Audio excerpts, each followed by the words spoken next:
น้ำมันลดแต่ไหนได้เนาะแม่นบ่ใช่ล่ะ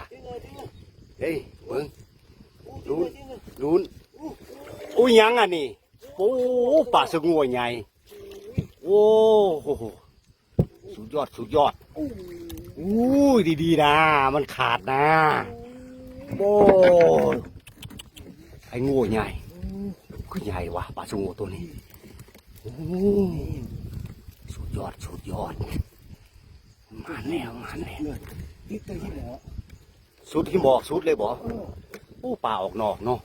ที่หมอสุดอยู่นี่ปลามันถืออยู่นี่โอ้สุดยอดไอ้งูใหญ่โอ้สุดยอดอันนี้แหละเขาเรียกว่าปลาสุดยอดปลาแม่น้ำโขงพี่น้อง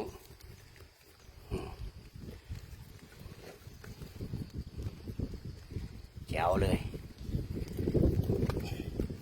ปลาสงวนใหญ่มีแต่ใส่สวยๆพี่น้องเบิ่งนี่ยาวหลอดเลยมาแล้วพี่น้องให้งูใหญ่นี่แหละเขาเรียกปลาสงวนปลาราคาพี่น้องของอาหารก็เล่าเก๋ช่างนี้เลยเนาะสุดยอดแล้ว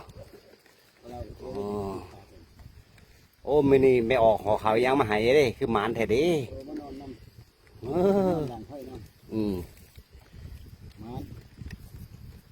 หันแล้วคนว่าปิ่นไปทางใดมันอันนั้นเด้ฮะถือยี่หมอกมันเด้ฮะมันมันสุดเขายี่หมอกมันเด้ฮะมันถือแล้วมันติ่นเขายี่หมอกมันสุดยอดตัวใหญ่อลังการ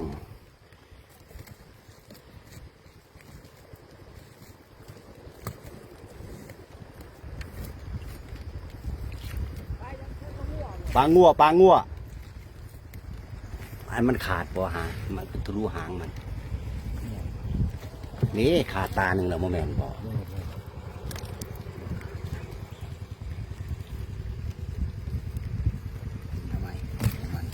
เอาใหม่มันไม่ถือลายมัน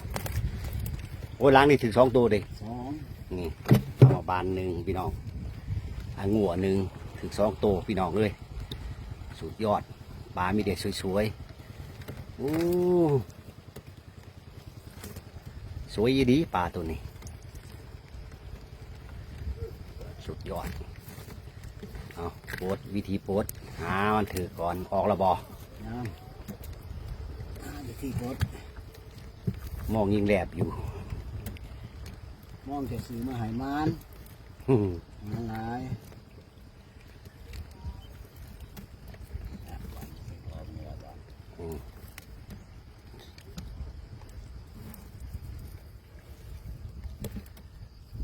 วิธีโพสมันซุปขาวตาลบ่ฮะแมนบ่พริกมากบ่พริกไปพริกมากกว่าเห็นแหละเนาะหมดถือตาลโพดหยาบมันหมดถือไล่มันพี่น้องถือไล่มันก็โพดง่ายวิธีโพดปลาพี่น้องจะไทยพี่น้องเบิ้งโมเมนต์ห้อยสากเอามองก็ขาดเบิดเนาะ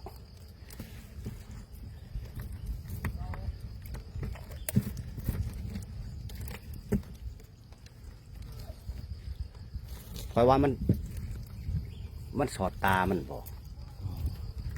พลิกมาตั้งนี้จกเอาบ่านี่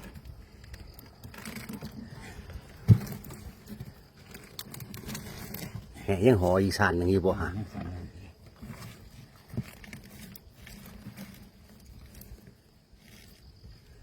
ทางมันแบบนี้นี่มันถือเขียวมันบ่ฮะ